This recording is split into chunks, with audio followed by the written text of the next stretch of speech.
Our next speaker is Nate Trotsky.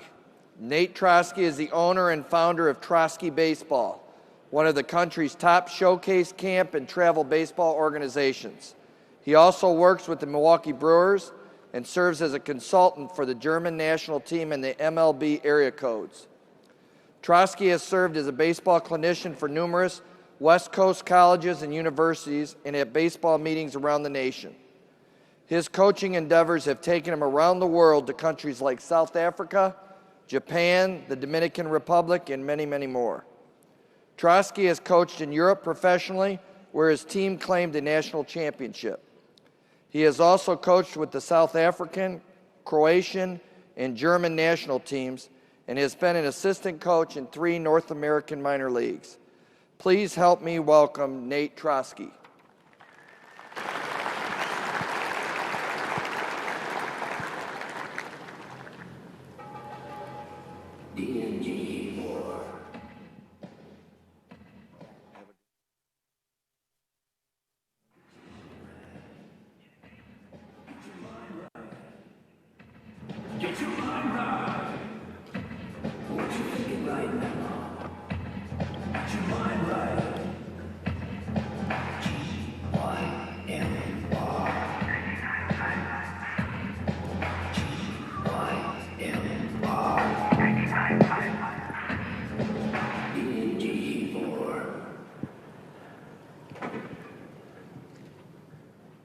Before we begin, we must get our minds right. GYMR. Infielders are present, they're focused, they're on time. When I throw the ball up, I'm going to ask you to clap. You guys can set your pens down.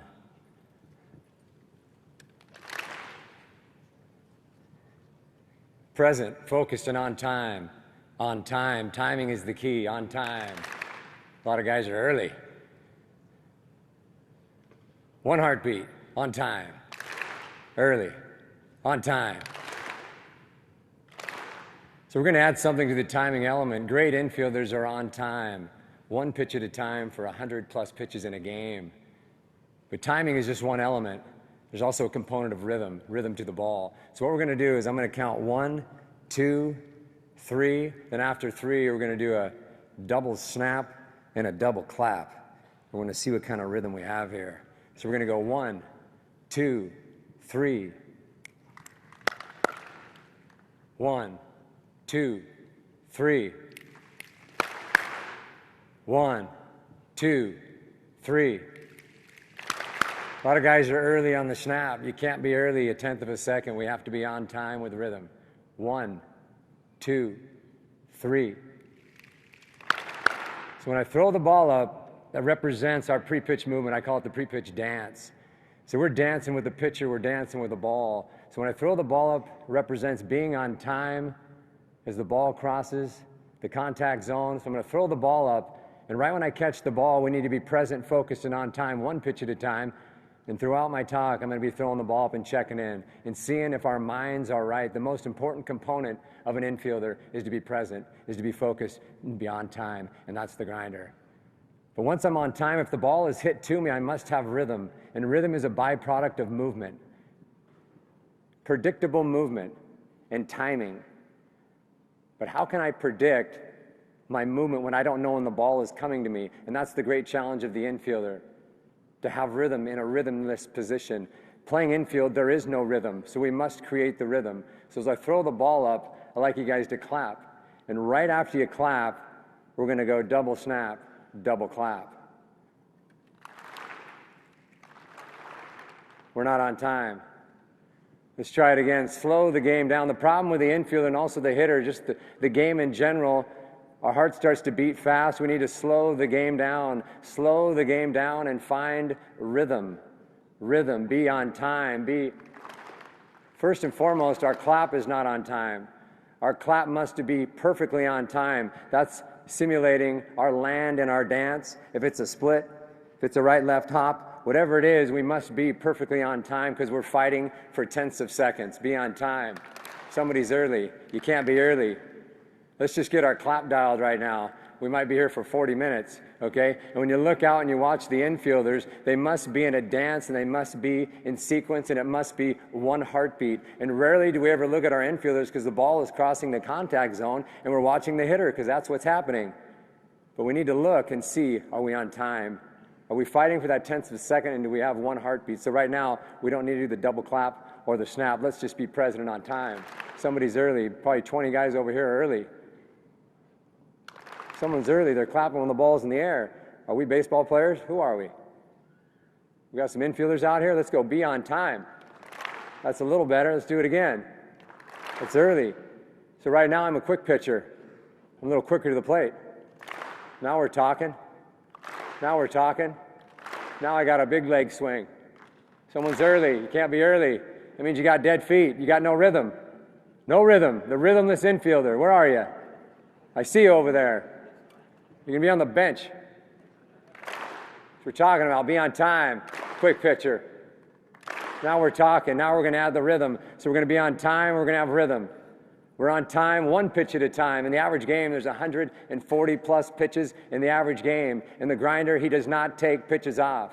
He's present, he's focusing, he's on time, and his mind is right. Fighting for tenths of seconds.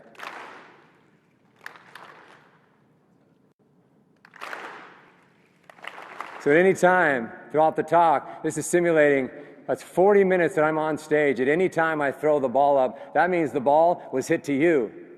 And you must be on time and you must have rhythm. DMG4 is Defensive Mental Game 4. It's 4 mental game principles that govern the defensive game.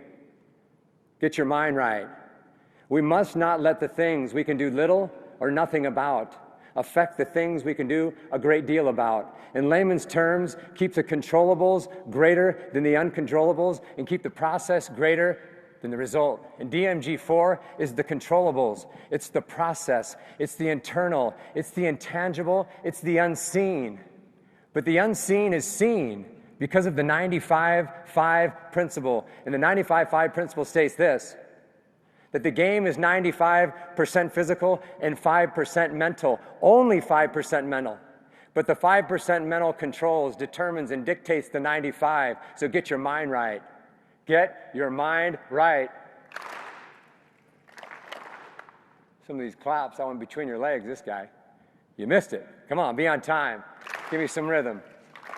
Coach Nochi, you got some rhythm? Good to see you.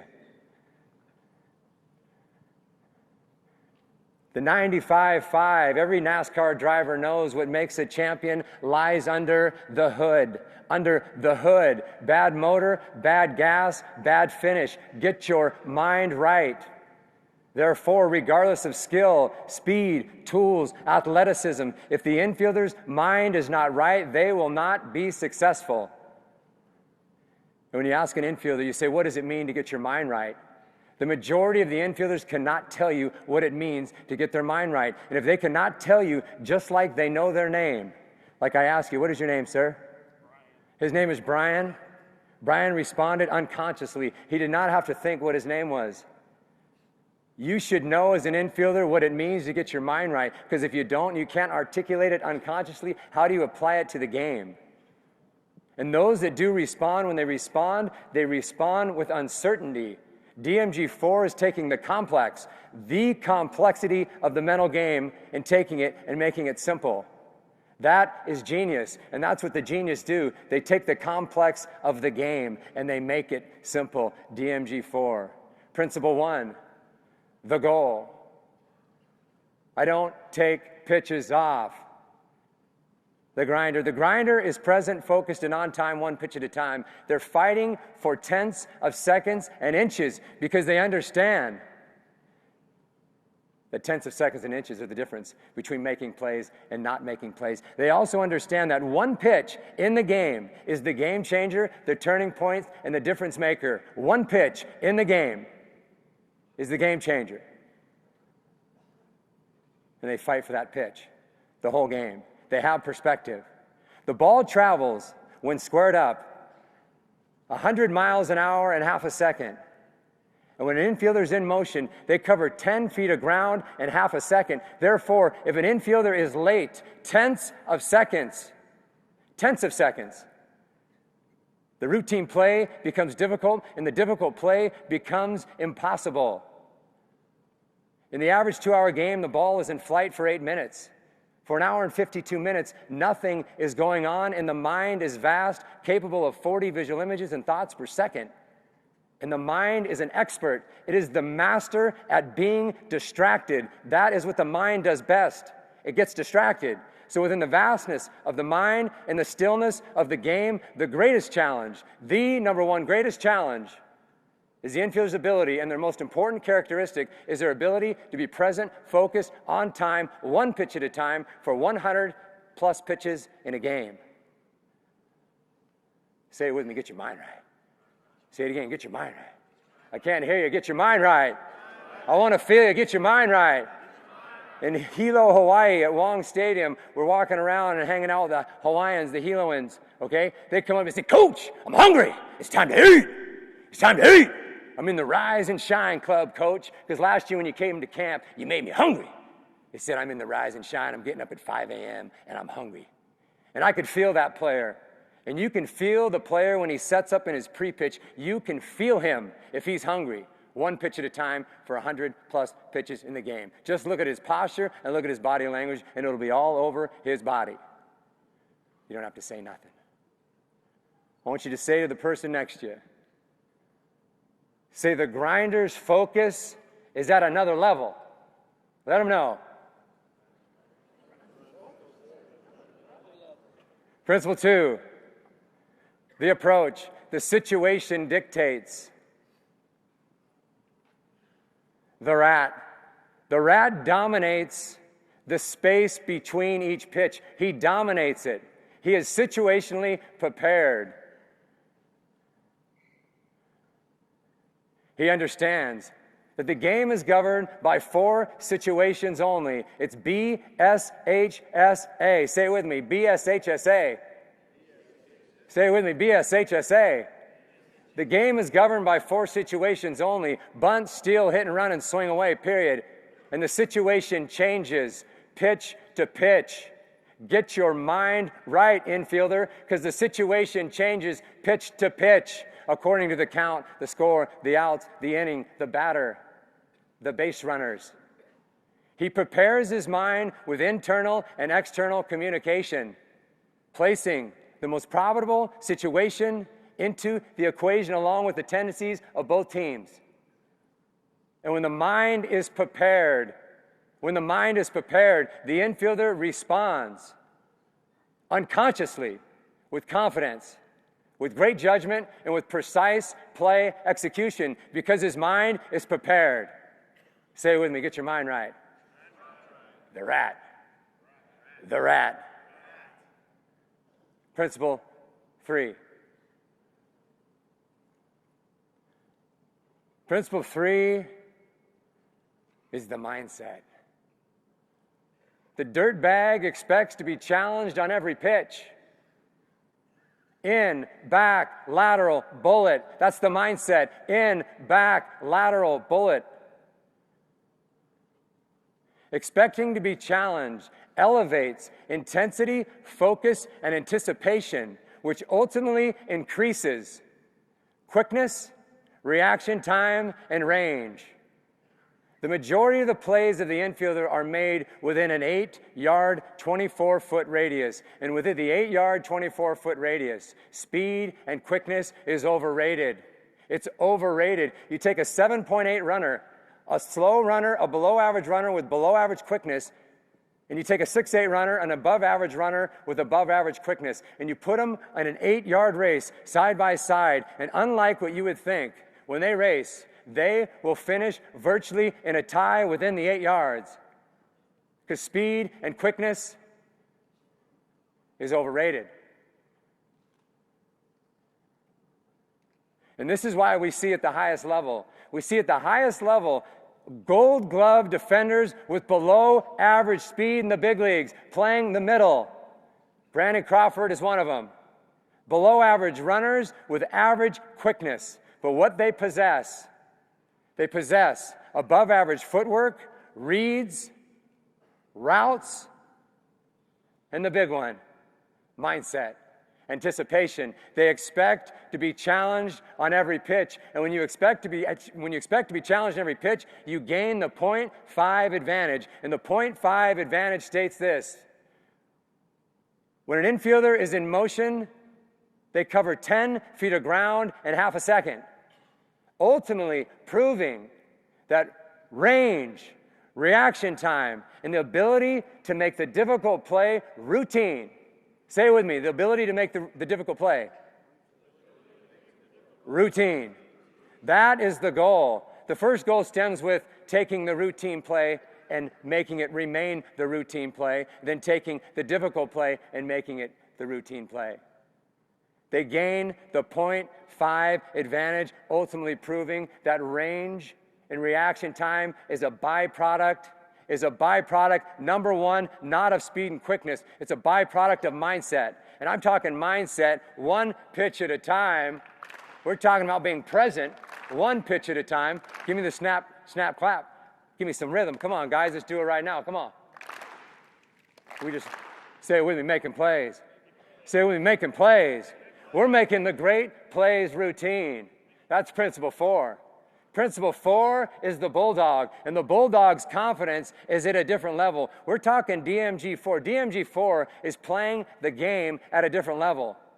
That's what we're all about. We're all about player development, not player maintenance, and most of the work that we do in our practices is player maintenance. We're either sharpening skills or we're maintaining skills. We want to develop skills. And the bulldog, his confidence is a different level. They play big, regardless of size, strength, or age. And principle 4, by the way, is the attitude. It's making plays.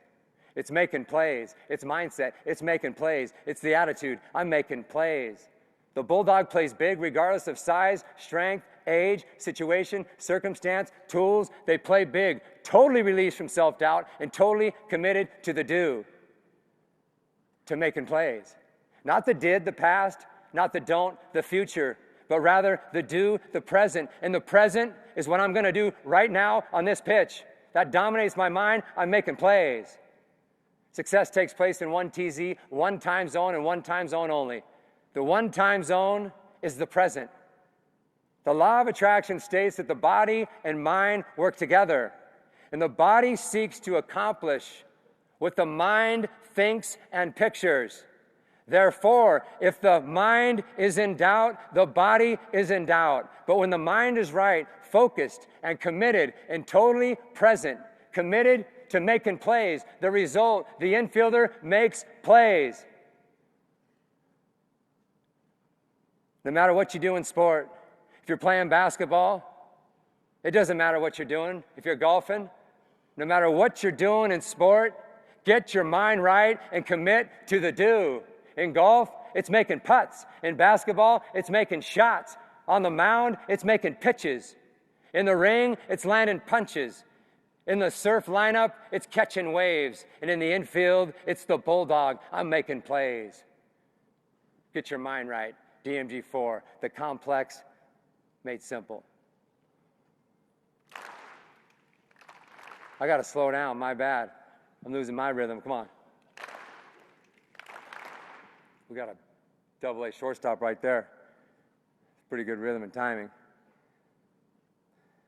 So we're going to look at some practical ways to learn DMG4, and I'm going to go through this briefly. The why to do. There's the what to do, there's the how to do, there's the why to do, and there's the want to do. The why to do is the motivator for the want to do. We could tell our players all that we want them to do, but the why to do is going to be the motivator for the want to do. So we could say, hey, get your mind right. And we tell our infielders, master DMG4, study it, know it just like your address. But if they don't really buy into the why to do, they will not be motivated and they will not own it, and the words will be empty and you'll be wasting your time. The why to do is the great motivator. So why do we need to be present, focused, and on time? Why? Because tenths of seconds are the difference between making plays and not making plays. And if I lose focus for 1 to 2 to 3 tenths of a second, the difficult play is impossible and the routine play becomes difficult. So we must teach the why. We're going to go through something we call the ball drop series. It's 7 functional drills, and do it, feel it, and own it. It's about doing and participating in the mental game. Because when you sit down, yeah, that sounds great. You talk to your players and they get on the field, they don't feel it. They don't do it. They don't own it. So we're going to take a look. This is the ball drop series, and basically what I'm going to do, I'm going to be in these videos, you're going to see me. I'm going to drop the ball, and basically what happens is they'll be in a line. I'm going to drop the ball, and the goal of the fielder is to catch the ball before it bounces twice. And you could use this for base stealing, outfield drills, infield drills, catching drills, all kinds of drills. We're going to go through this very quickly. So drills 1, 2, and 3 is about executing the goal. I don't take pitches off. And what you're going to see in the first one is called timing. PPD drops, PPD repeatability drops, working on our free pitch dance. All right, just work on timing. Work on learning on time when you start the ball, my belly button. Now to get to the top, how do I get to the top? That means you should be landing around the ball on your feet. There you go. So all they're working right now is timing with my hands. So when my hand gets to the top, they're landing perfectly on time. These guys are doing the split step.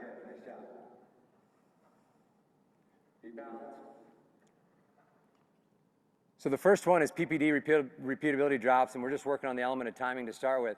PPD represents the pre-pitch dance, creating rhythm. The problem with playing the infield is there is no rhythm, because rhythm comes from movement. Rhythm comes from being on time. The problem with the game is the ball's in flight for 8 minutes in a 2-hour game. That means the music is starting and stopping continually. How do you find groove and how do you find rhythm? And the other problem is rhythm comes from predictability of the beat. When a dancer starts dancing, they start to dance to the beat because subconsciously they know the rhythm will be in time with the beat, so they can start to find a groove and they get out of their mind. Well, the problem the infielders, every time they step in and they land, they don't know if the ball's going to be hit to them, and the music keeps starting and stopping the whole game, and they're out there for about an hour and a half. So to create rhythm, then the ball's hitting the 6 hole, it's a laser beam, and he has to have perfect rhythm making that play. It's a great challenge. So right now we're talking about creating rhythm in the first PPD the repeatability drops, and these are the 5 areas of repeatability. I'd like you guys to say it with me. Footwork, timing, posture, attitude, movement. When we talked about the attitude, you can see it, you can feel it. When we talk about movement, we're talking about dynamic movement. We're looking for repeatability. So in these drops, we're talking about the 5 areas. When we're teaching our pre-pitch movement, our pre-pitch dance, we're talking about the 5 areas of repeatability. And if you don't do one of them the same for 140 plus pitches, that means you took the pitch off. Not only if your mind is not right, but not only if your 5 areas of repeatability are off, you took the pitch off. So right now we're just going to take a look at the first one.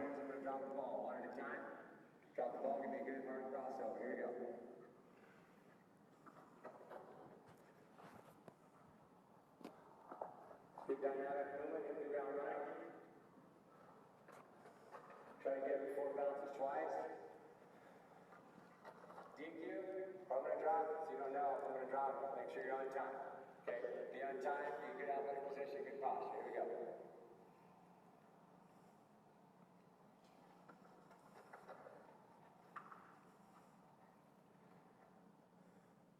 So I hold it, I'm just deking him, seeing if he's on time, checking out his posture, checking out his repeatability. Drill number 2 is 15.9 drops. In the average Major League game, there's 15.9 pitches per inning. So right now it's just representing playing 1 inning. And what we're going to do is I'm going to call out a number. So I'm going to say 1, 2, and I'm going to drop it at some point between 15.9.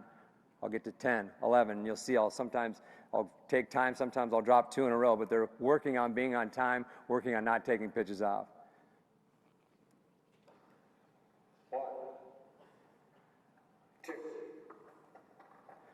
So second pitch of the inning was hit to him, representing.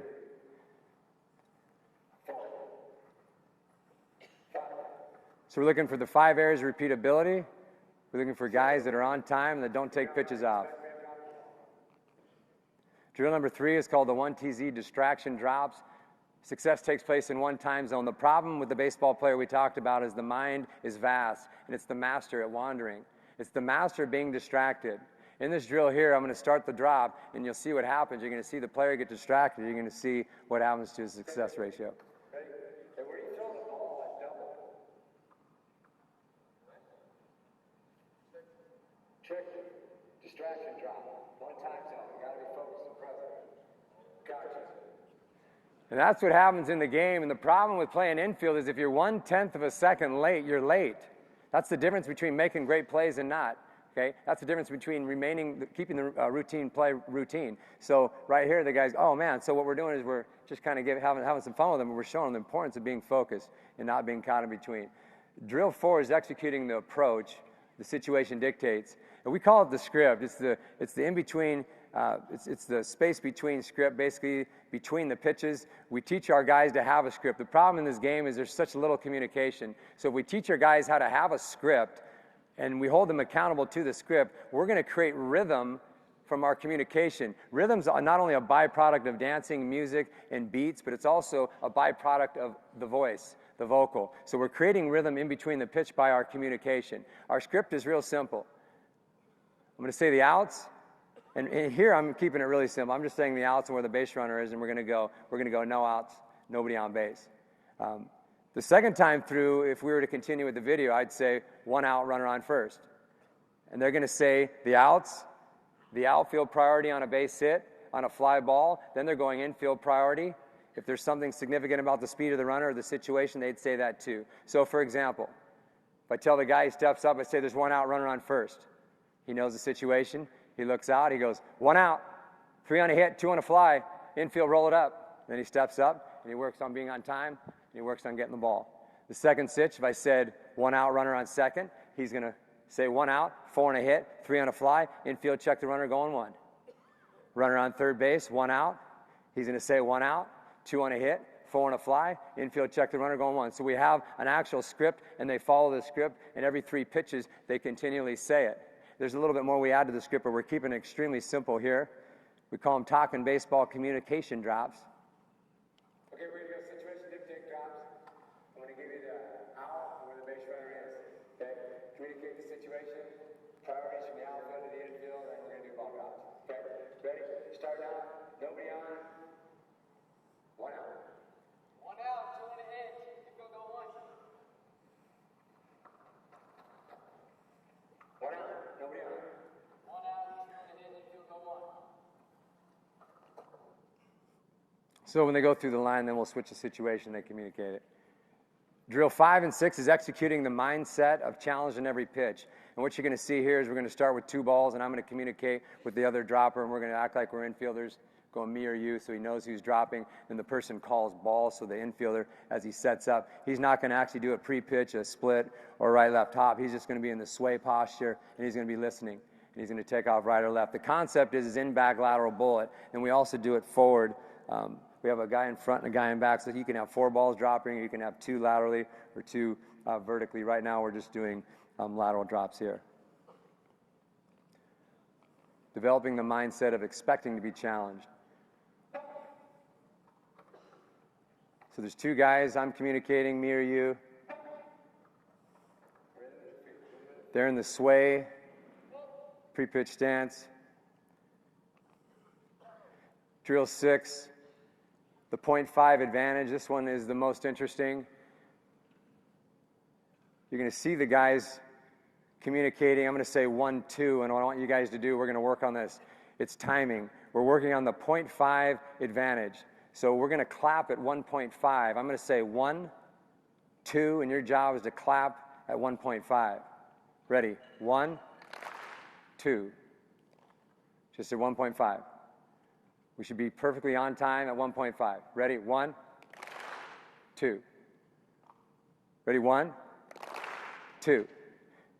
Take a look at the video. 1.5 advantage, 1, 2 drops. So right now what we're going to do is we're going to clap at 1.5. I'm going to count 1 and 2. Let's clap at 1.5. I'll be on time. 1, 2. Let's do it again. 1, 2. Good. 1, 2. So what we're going to do, I'm going to hold the ball up. I'm going to say 1 and 2. I'm going to drop it on 2. You're going to lead at 1.5. Okay, we're working on getting a 0.5 jump to as a sway. Okay, so we're just going to have balls of feet, chest forward, thumbs up, just a little bit of movement. Okay, light and loose posture. Okay, we're going to 1.5. I'm going to say 1, 2. You're going to leave at 1.5. Ready? 1, 2. If you leave at 1.5, he's going to gain about 10 feet in half a second. 2. You're left at 1. You go 1.5. Relax and slow the game down. 1, 2. 1, 2. We're going to 1.5. Now I double the distance, and you're going to see the range that these guys gain at 1.5. They're going to double their range with anticipation, expecting to be challenged. 2. Come on, baby. Mindset, 0.5 advantage. 1. These are just numbers. 2. Ready? Ready? Ready? Now I'm going to go numbers on my hands, 1 or 2. Ready? Ready? Ready? So right there you see that I'm giving numbers. I'm going 1 or 2. 1 is lateral left, 2 is lateral right. They're just setting up, and they're just working on their first step, direction, being on time. The first one, I said it vocally. I said, ready, 1, ready, 2. I was just mixing them up, and the guys have to respond either left or right. When we get here in a few minutes, I'm going to show you some footwork sequences, and there's 6 variations of movements, and there's going to be 5 sequences. So right there, that's just 2 movements. And we're going to challenge. We call it 3 RP, and what I want you guys to do is I want you guys to say the number you see on my hand. Can you see my hand up here? So when I flash a number up, there's 6 plays. Okay, 6 plays. This is 1, obviously this is 2, this is 3, this is 4, this is 5, this is 6. Okay? Each play determines a different play and a different first step. In 3 RP, this is the concept. And this is what makes players great. This is the great separator. This is separating the good from the great from the best. And our concept, when we get together with our infielders, it's separation amongst the elite. The routine play remains routine, and the great play becomes routine. And I know I am a guy, and I have separated myself from the others when the great play becomes routine and when the routine play remains routine. Separation. So right now we're going to work on 3 RP, and 3 RP represents the ability to read, recognize, and react unconsciously, within tenths of seconds with precision to the multiple variations required of your position. So when you play the infield, there's approximately 30 different angles you have to take, and you have tenths of seconds to be precise. So right now I'm going to give you 6 numbers only, okay? And whatever number I flash, just so you know, this is a 3, this is a 6, this is a 5. And this is what we're looking for. We're looking for unconscious precision within tenths of seconds. Here we go.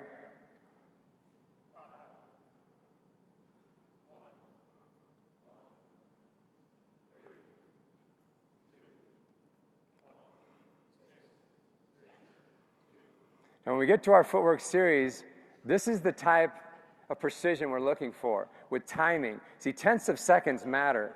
And my job as the infielder, and we tell all of our guys, we ask them, what position do you play? Well, I play second, I play third, I play first. Well, I tell all the guys, every guy is a shortstop or you're a nobody. Okay? You need to become a shortstop because the shortstop is the best player on the field, and he can play all the other positions well.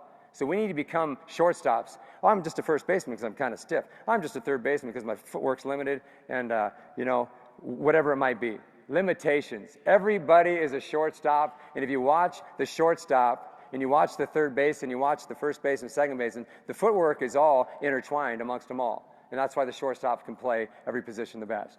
So we're trying to master footwork. We call it 3 RP. And I want to talk just for a minute on the importance of footwork. We talked earlier, actually, let me get into this. This is, we got one more, drill number 7, getting ahead of myself. This is drill number 7, executing the attitude, making plays. Say this with me, please. The decision is made. The decision is made. The mind is clear. The body is relaxed. The body is relaxed. I can't feel you. The body is relaxed. And the attitude is attack. It's DCBA. It's decide, clear, breathe, attack. That's the mindset of a champion. So when these guys step up, I'm going to say DCBA. And the guy's going to step up and he's say making plays. That's his decision. It's so simple. I make a decision. I commit to the do one pitch at a time. As he steps up, I'm making plays. He clears his mind. He takes a breath, making plays. He'll step up. He'll take a breath. He clears his mind, and he's totally committed to making that play. It dominates his mind. That's the only thing in his mind. I'm making that play. And he lets everything else happen unconsciously and spontaneously. We call it USM, unconscious spontaneous movement. And that's when you become the master, when your feet respond unconsciously to the direction you want to go to making plays. So right now we're just working on DCBA drops.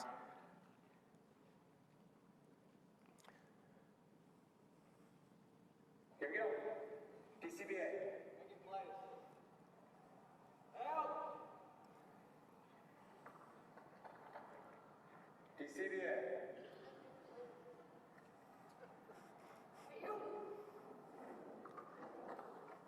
AOP is thanks to Greg Moore. You know, Greg's speaking tomorrow. I've spent a lot of time doing mental game camps with Greg over the years at USF.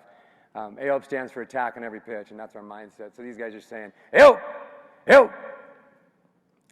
This is the infield race, and it's very interesting. What you're going to see, we're going to have race number 1. It's a straight-up race. And what you have here is you have an above-average runner. He's representing the 6'8" runner. And then you have a slow runner, which represents the 7'8" runner. He's actually slower than the state. He's probably about an 8'4" runner.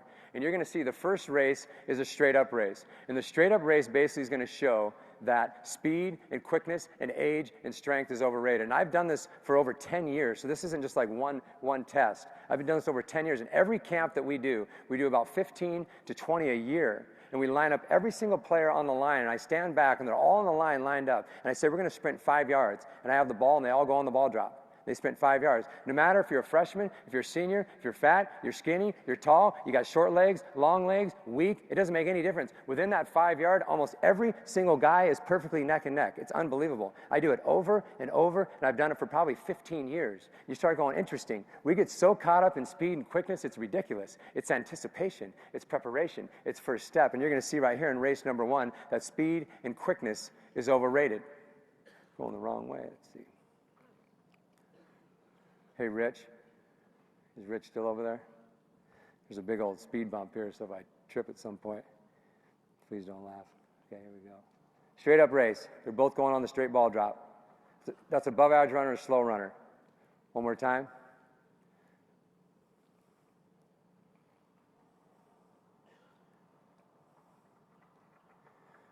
The above average runner beat him by about 6 inches. Race number 2. Race number 2 is the 0.5 advantage. So what I'm going to do now is I'm going to drop 2 balls. And the plus runner, I'm not sure what's going on with this thing. Presentation crashed. Okay, so the second race is the 0.5 advantage race, and basically it's the 2 guys lining up. And I'm standing there 8 yards away. This is an 8-yard race, by the way. And we're talking about the majority of the plays are made within an 8-yard, 24-foot radius, the majority of the plays. So that's where significance, we're talking about where does speed and quickness actually play a role. So right now in the second race, first race they go at the same time, neck and neck. Second race, I'm dropping 2 balls. So I have 2 balls in my hand. The slow runner goes on the first ball. So I drop it first ball, and then immediately after I drop the second ball. What you'll see is the slow runner will beat the fast runner by about 5 feet. And if he's about 15 yards, he's going to beat him by like 7 feet. It's ridiculous. And he's only getting a half a second jump, if that. The slow runner becomes a plus runner. He's like an 8'4" runner, and he becomes like a 6'4" runner. Because he has the 0.5 advantage. In motion, the 0.5 advantage tells us when a runner is in motion, he covers approximately 10 feet of ground, and that's an average runner. That's not a plus runner. So we see that anticipation and mindset is ridiculous. And the last one, which you'd see, is number 3, is the plus runner will step the wrong direction. So they're both on the line waiting for the ball drop. And right when I drop the ball, the plus runner will go like this. He'll just go 1 false step the wrong way. And what you'll see in the finish line, the slow runner will be here through the finish line, and the fast runner will be about here. Just from 1 false step. 1 double step, 1 false step. We're talking footwork and routes. Brandon Crawford went to the Stanford camp when he was a junior in high school. And there was a coach that was here, and we were staying together a couple days ago. He's an above average runner, and he had a plus arm. And he had above average quickness and a great body. You got Brandon Crawford, and they're both on the same team at the Stanford camp. Brandon Crawford is a below average runner. He was like a 7'4" runner. He's a below average runner, and his quickness is average. When you look at Brandon Crawford, you don't go plus quickness, you go, it's average quickness.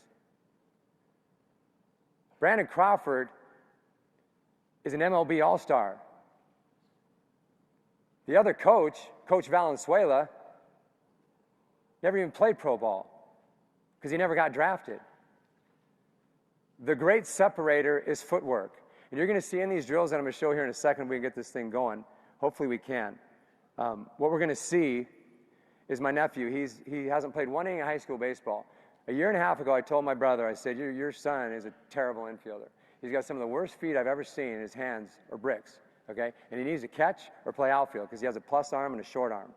And I go, you could play either catcher or outfield, but you're not an infielder. You're literally one of the worst I've ever seen.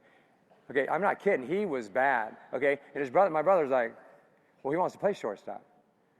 And we've been working for a year and a half on this footwork sequence. I call it variation sequence training. And what we do, the concept is 3RP, the ability to read, recognize, and react unconsciously with precision within tenths of seconds to the variations offered to your position, all the variations. So we take these sequences and we run them through. We call it the dance. It's the infield dance, but there's no ball. And if we can get this thing going, I'd like to show you. Sequence 1, the slow roller sequence. There's 6 variations. A variation is a play. So you see the 6 variations right there, and you see the graph, okay? You'll see play 1, play 2, play 3, play 4, play 5, and play 6. All requiring, every single one of them requires a different first step. Now on these sequence training, on these plays, what we work on is we work on the whole play. It starts with the pre-pitch. So right from the pre-pitch, I go 3 areas. I go split, right, left, hop, or sway, okay? Those are the 3 that I like to go with, okay? So it starts with the pre-pitch. The second component is the first step. Every one of these plays requires a specific first step. In all the sequence, they all require a specific first step. Can you make up if you take a bad first step? Sure you can, and guys do it all the time. And that's the beauty of infield play. But precision, our first step, is very important. We saw that. Actually, I talked about it in the concept of our poor first step race. So we're going to go through this, and you're going to see not only the pre-pitch, you're going to see the first step, then you're going to see the route to the ball. They're all working specifically on a route. They're working pre-pitch, first step, route, fielding footwork, glove work, throwing footwork. So they're doing everything, the whole complete play, and they're striving for perfection. So what we do is we break it down before we talk about the first step for each one, and they work on it. We talk about the glove angles and the posture of the body and the throwing footwork. The throwing footwork, by the way, I want to go through the 3 throwing footworks real quick. Excuse me, there's 4. Okay? And it's very important. We're creating many problems in the game. Okay? I did a study, and I've been studying this for probably 25 years.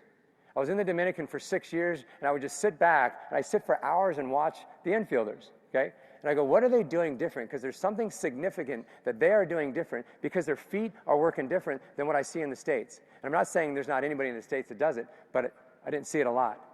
And I'm watching. After the 4th year, I realized what they were doing as they field the ball, not on every play, but over 50% of the plays. As they field the ball, they step through. And then once they step through, they don't throw it. They shuffle. So I came up with this phrase, the step through, shuffle, throw. The step through, shuffle, throw, follow. Then I did a whole study of every ground ball the St. Louis Cardinals made. The St. Louis Cardinals made from third base, second base, shortstop, because my buddy was the bench coach doing the video. He has every ground ball. We watched every play. Over 50% of the plays from third, second, and short is a step through, shuffle, throw. That's why they don't make throwing errors. The second is a shuffle. It's a quick throw. So my step through shuffle is real simple. As I field the ball, I step through, I shuffle, and I get to my launch position and throw. My shuffle is real simple. As I field the ball, it's just a shuffle. Number 3 is a double shuffle, and you'll see it all the time. Guys going up the middle where they got to get their feet on them. They'll go 2 quick shuffles, or they'll go ball right on a backhand where they just got to get that grip. They'll take a second little quick shuffle. So there's 1 shuffle, 2 shuffles, step through shuffle. And then there's the off leg throwing where you throw it off leg. Different postures, but off leg. The 4 positions. So the 4 positions of their throwing footwork, they're going to be working in every play. And they know exactly what they're working on. Can I show 2 of these? Okay. Thank you. The slow roller sequence is the dance. That was a chopper sit back. It's a 2-handed slow roller left. His feet never stop. 2-handed slow roller left. He'll back pedal back. He's going to do the sweeping backhand right. Does his pre-pitch.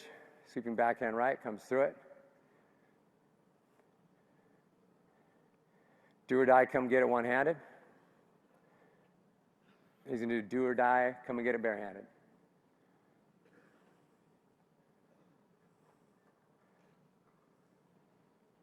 We show 2 more. They're only like 1 minute. This is the star sequence.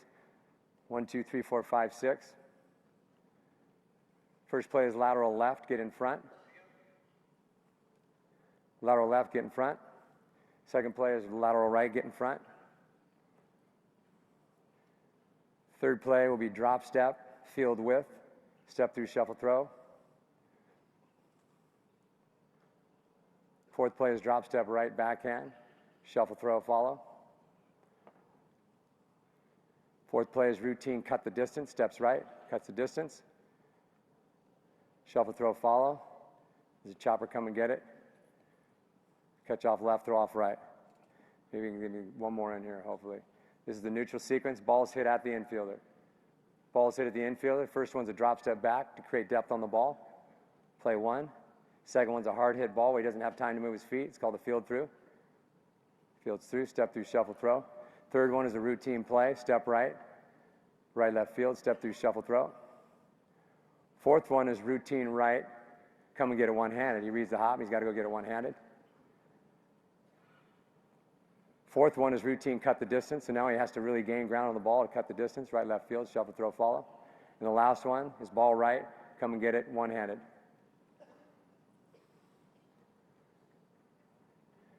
In closing, I know it's time. We incorporate balls, and these drills right here are done as a dry sequence. And the guys master their footwork, it's the dance. They come out, they love it because they're working on specifics to master the footwork. And they come out and they do their pre-pitch dance. We have sequences set up. We say you're doing sequence 1 and 2 today. They come out there and they'll go through the repetitions. We'll double up, we'll triple up, and then we start incorporating balls. I'd like to thank the ABCA for the opportunity to be here. And I'd also like to thank you guys for being givers and what you do. My grandfather was on Wheaties in 1936 for hitting 42 home runs and 162 RBIs at the age of 23. And he was given over 1,000 boxes of cereal. They gave him a case of cereal for every home run he hit. That was 42 that year. And he went out into the farms. It was during the Great Depression, and he fed the hungry. My dad said he was a giver. And when you go back to Iowa today, they're not concerned with how many home runs he hit. They're concerned about the type of person he was. And he was a giver. And you guys here in this room are givers.